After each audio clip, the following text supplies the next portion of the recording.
Paz do Senhor.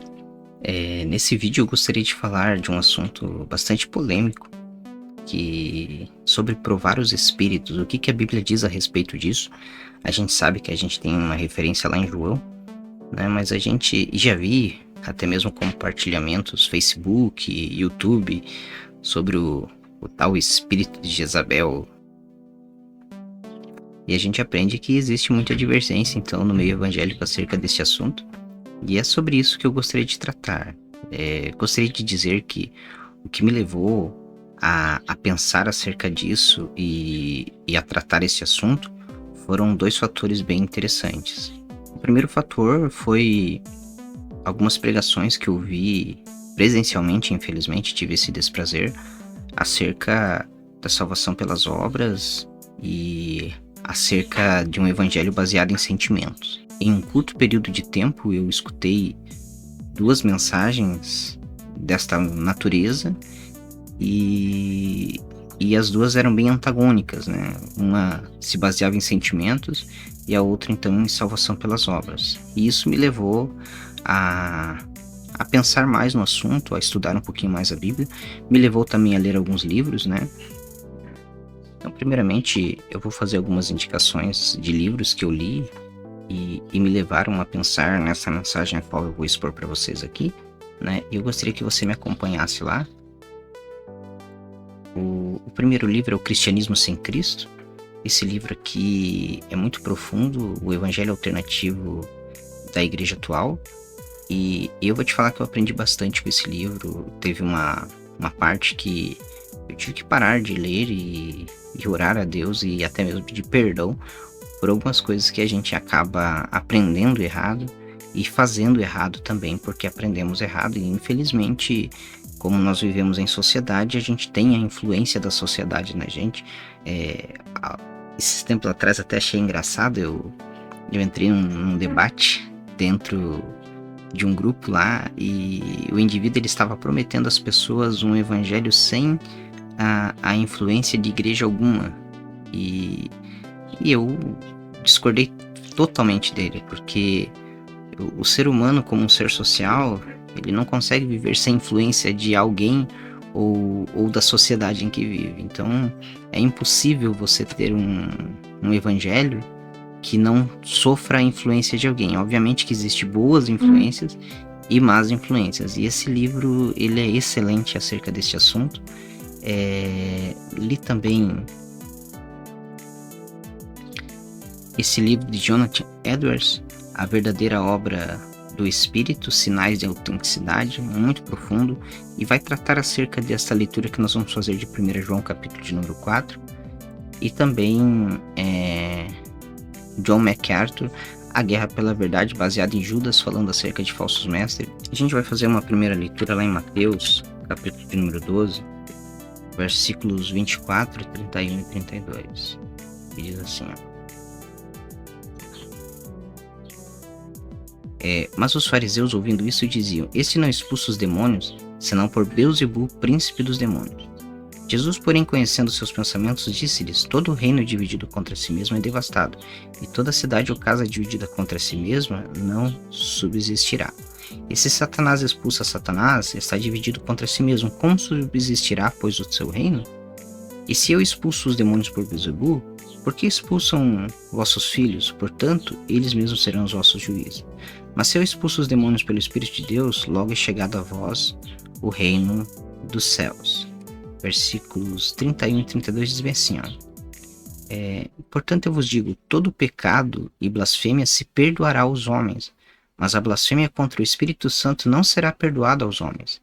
E se qualquer que disser alguma palavra contra o Filho do Homem, ser-lhe-á perdoado. Mas se alguém falar contra o Espírito Santo, não lhe será perdoado, nem neste século, nem no futuro. Então, a primeira consideração que eu preciso dizer, quando a gente vai falar sobre discernimento espiritual, sobre provar os espíritos, é que eu não tenho a intenção com esse estudo incutir na mente das pessoas um filtro ou de forma generalizada nós vamos julgar cada movimento da igreja ou manifestação que houver, seja de sentimentos, emoções ou de raciocínios e ficar julgando se é Deus ou o demônio, né? Ou até mesmo a vida espiritual das pessoas.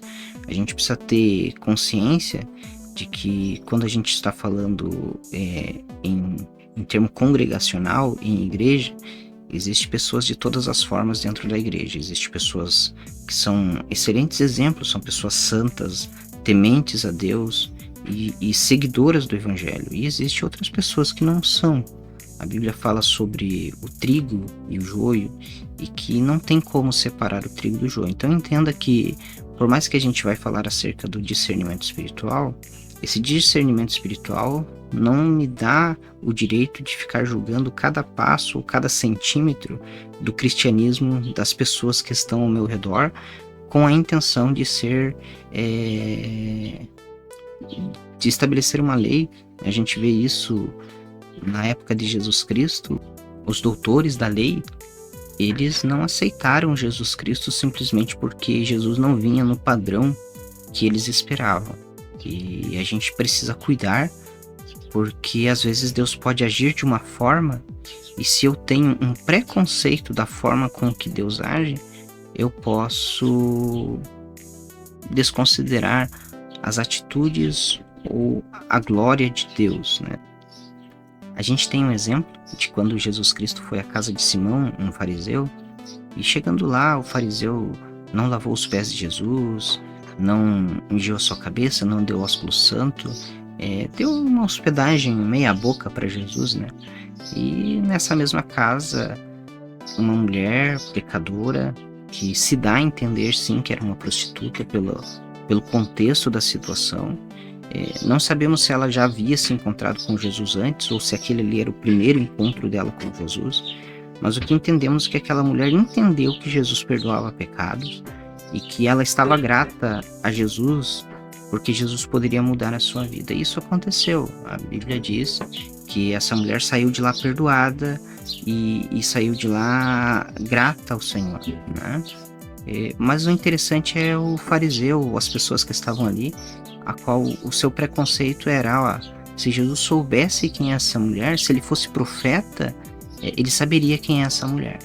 Então, são preconceitos que podem impedir o agir de Deus e o trabalhar de Deus na minha vida.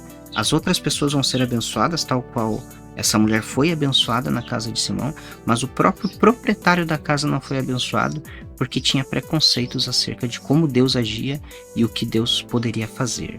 Vou ler com vocês o Mateus capítulo 7, versículo 1 ao 5, que diz assim, não julgueis para que não sejais julgados, porque com o juízo que julgardes sereis julgados, e com a medida que tiverdes medido, vos hão de medir a vós. E por que reparas no argueiro que está no olho do teu irmão, e não vês a trave que está no teu olho?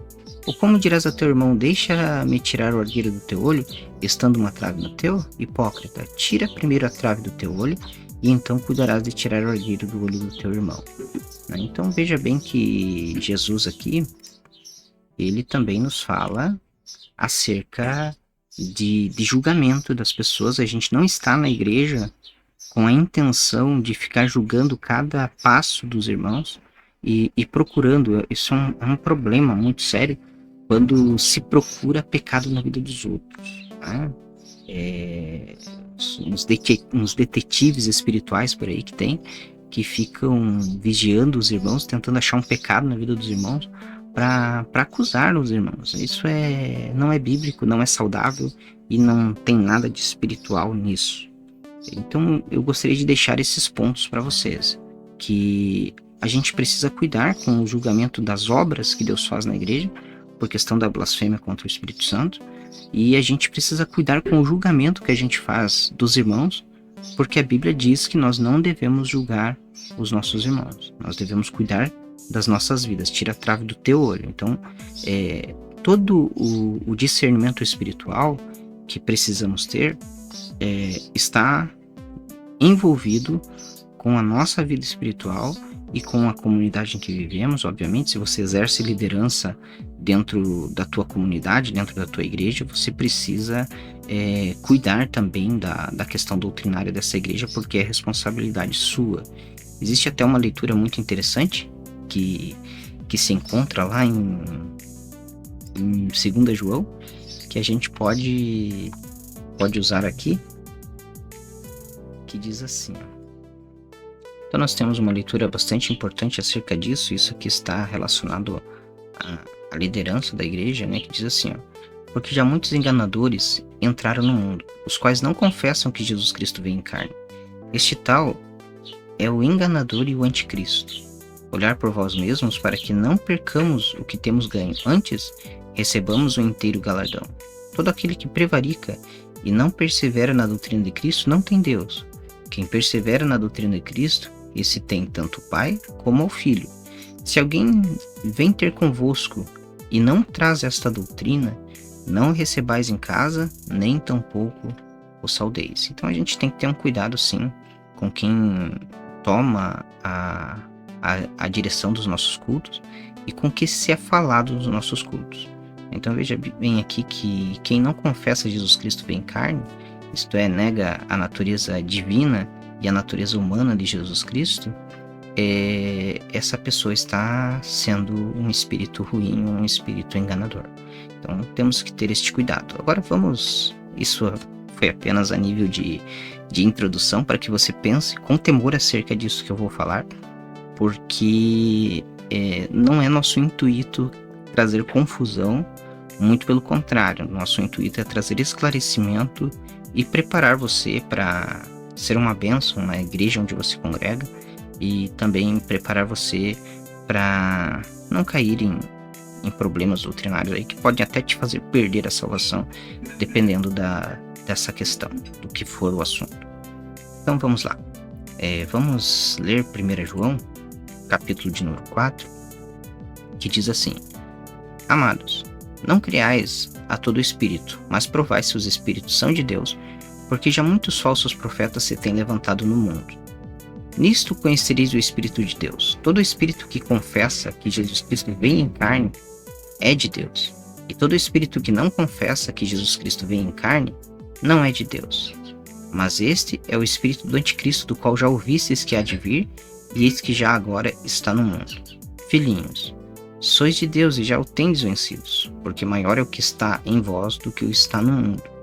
Do mundo são, e por isso falam do mundo, e o mundo os ouve. Nós somos de Deus, e aquele que conhece a Deus ouve-nos. Aquele que não é de Deus não nos ouve. Nisto conhecemos nós o Espírito da verdade e o Espírito do erro. Amados, amemo-nos uns aos outros, porque o amor é de Deus, e qualquer que ama é nascido de Deus e conhece a Deus. Aquele que não ama não conhece a Deus, porque Deus é amor. Então, vamos ler apenas até o versículo de número 8 aqui, e vamos entender então essa questão de discernir espíritos, né? A primeira coisa que a gente precisa entender aqui é que toda vez que a Bíblia está falando acerca do Espírito Santo, o Espírito de Deus, a nossa versão em português vai trazer essa palavra em letra maiúscula. O E, né, vai ser em letra maiúscula. Vamos ver aqui no texto, ó, por exemplo, o versículo de número 2 aqui diz assim: Nisto conhecereis o Espírito de Deus, isto é, está em letra maiúscula, e até o próprio contexto já diz que o Espírito se origina de Deus, né? Todo Espírito que confessa que Jesus Cristo veio em carne é de Deus. Note que aqui é uma coisa interessante que até traz confusão para as pessoas. A palavra Espírito está em minúscula, mas não deixa de ser Espírito ou algo que provém de Deus. Ó, todo Espírito que confessa que Jesus Cristo vem em carne é de Deus. Porém, essa palavra Espírito aqui, ela não se refere ao Espírito Santo, né? Mas é uma outra forma de Espírito, e é por isso que a gente vai falar sobre discernimento espiritual.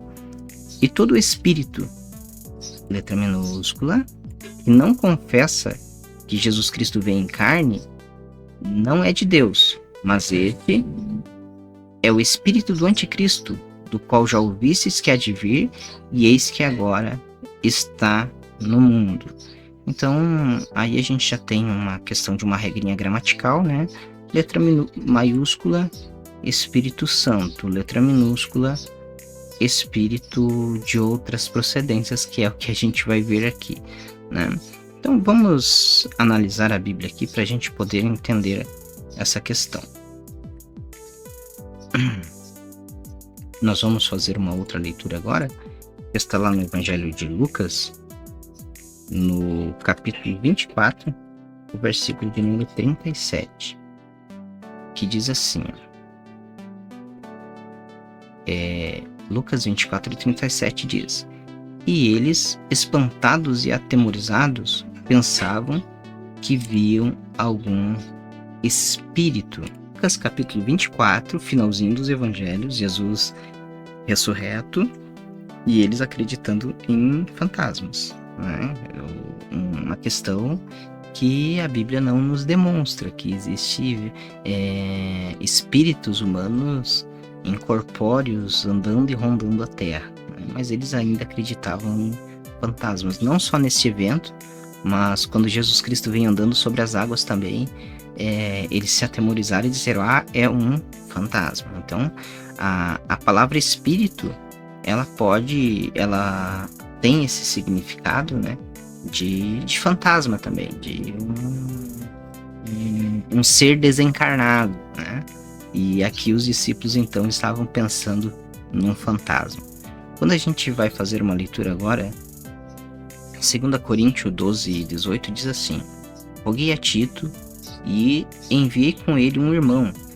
Porventura Tito se aproveitou de vós? É uma pergunta.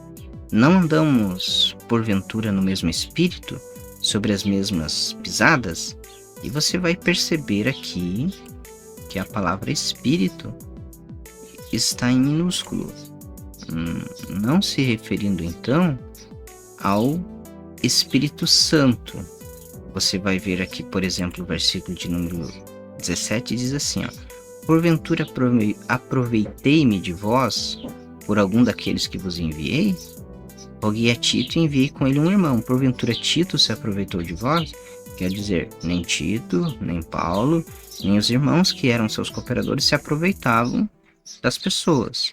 E daí Paulo diz, não andamos porventura no mesmo espírito, sobre as mesmas pisadas? Aqui a palavra espírito tem o sentido de forma de pensar.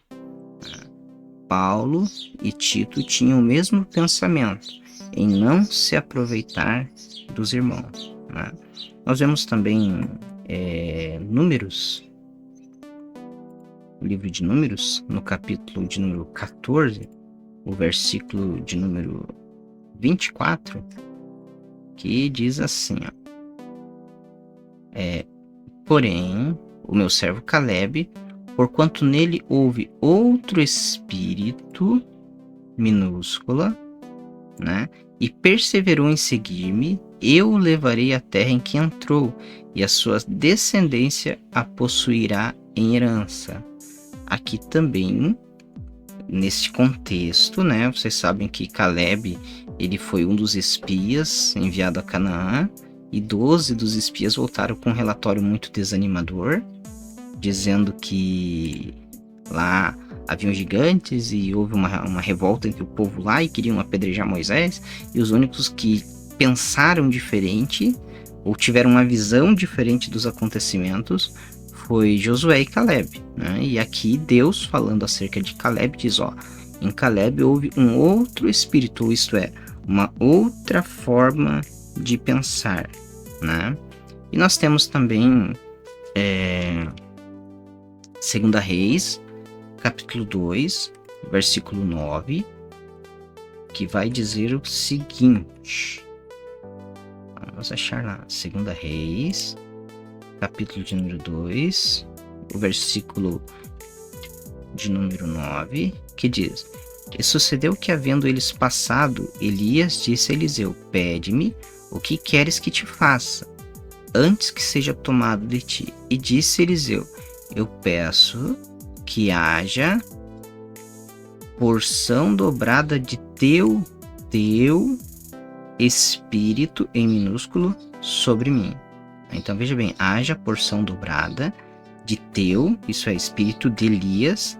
O espírito aqui está em minúsculo sobre mim. E não é um erro ortográfico, gente. Aqui o escritor de Reis, ele não está falando acerca do Espírito Santo. O que Eliseu pediu a Elias? E por que Elias diz, dura coisa me pedistes? Eliseu pediu o seguinte, trocando em miúdos. Se você é corajoso, eu quero ser 2 vezes mais corajoso do que você. Se você é um homem de oração, eu quero ser 2 vezes mais homem de oração do que você. Se você é zeloso pelas coisas de Deus, eu quero ser 2 vezes mais zeloso. Se você é enérgico nas coisas de Deus, eu quero ser 2 vezes mais enérgico. Então veja que olha o ministério de Elias, né? E imagina você agora pedindo o dobro dessa carga, né? O dobro desse zelo, desse fervor, dessa fidelidade que Elias teve. E foi isso que Eliseu pediu. Então é um pedido muito duro, né? E somente o próprio Deus para pôr esse sentimento no coração de Eliseu, porque eu não vejo outra forma de Eliseu fazer um pedido desse ousado da forma que fez.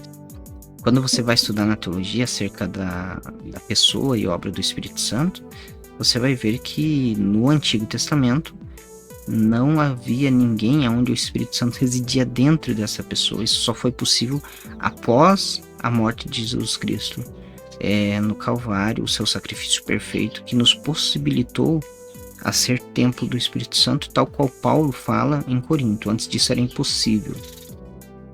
O Espírito Santo vinha sobre as pessoas executavam obras, né? E depois então o Espírito Santo se retirava ou permanecia ali por um determinado tempo, como a gente tem no Salmo de Davi, o Salmo de Arrependimento, o Salmo de número 50, né?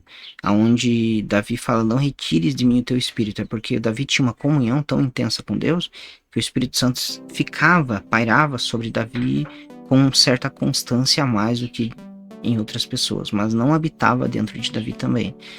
Isso é uma questão teológica muito importante que a gente precisa entender.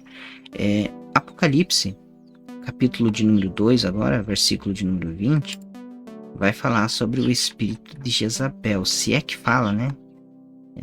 Apocalipse, capítulo de número 2, o versículo de número 20 fala assim, ó. Mas algumas poucas coisas tenho contra ti, que deixas Jezabel, mulher que se diz profetiza, ensinar e enganar os meus servos, para que forniquem como um dos sacrifícios da idolatria.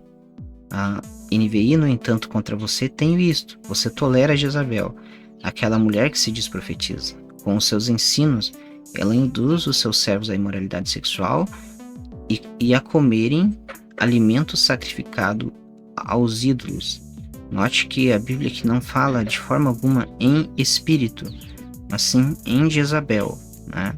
O que quer dizer esse versículo?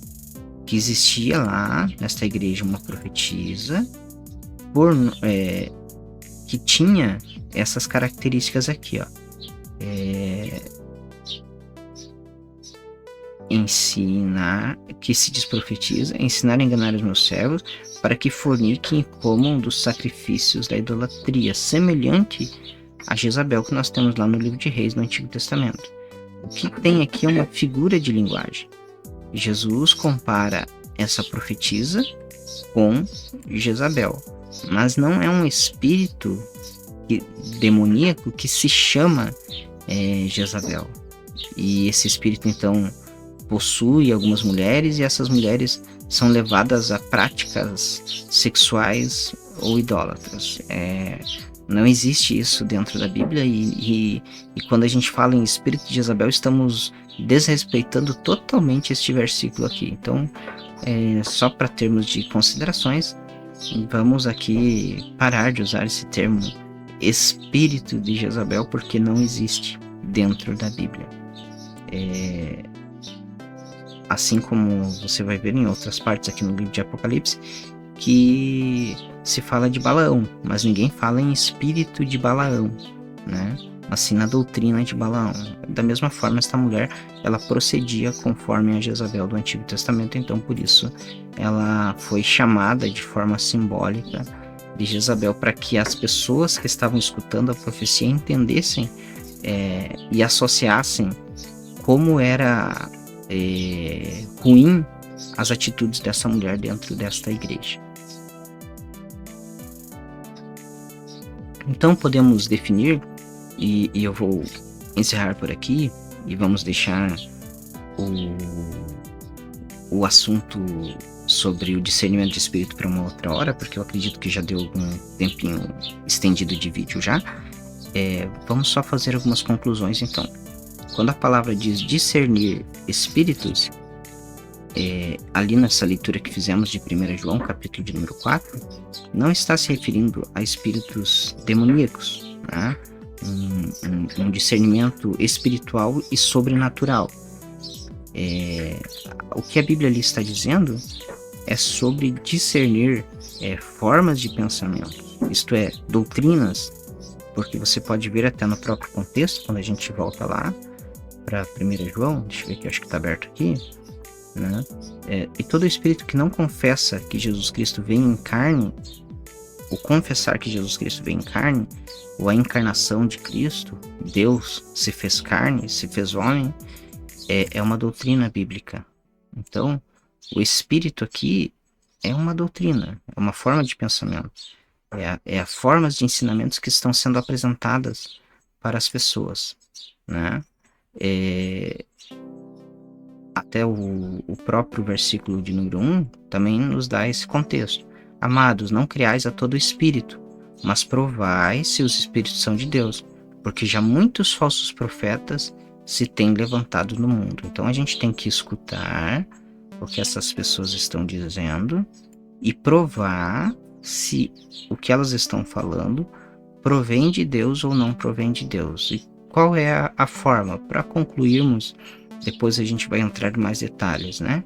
Mas a grosso modo, qual é a forma de provarmos? É verificar, né? E se doutrinariamente essa forma de pregar está incluída dentro da palavra de Deus, né? Não é só porque se fala no nome de Jesus que é uma boa doutrina. Muita gente vai usar o nome de Jesus Cristo de forma errada, de forma equivocada, e de forma até mesmo muito ruim, muito ímpia, né? Existem muitas doutrinas, muitas religiões que usam o nome de Jesus Cristo e até se dizem evangélicas, mas que não tem nada de evangélico. Até por isso é importante a gente, essa referência de leitura, o Cristianismo Sem Cristo.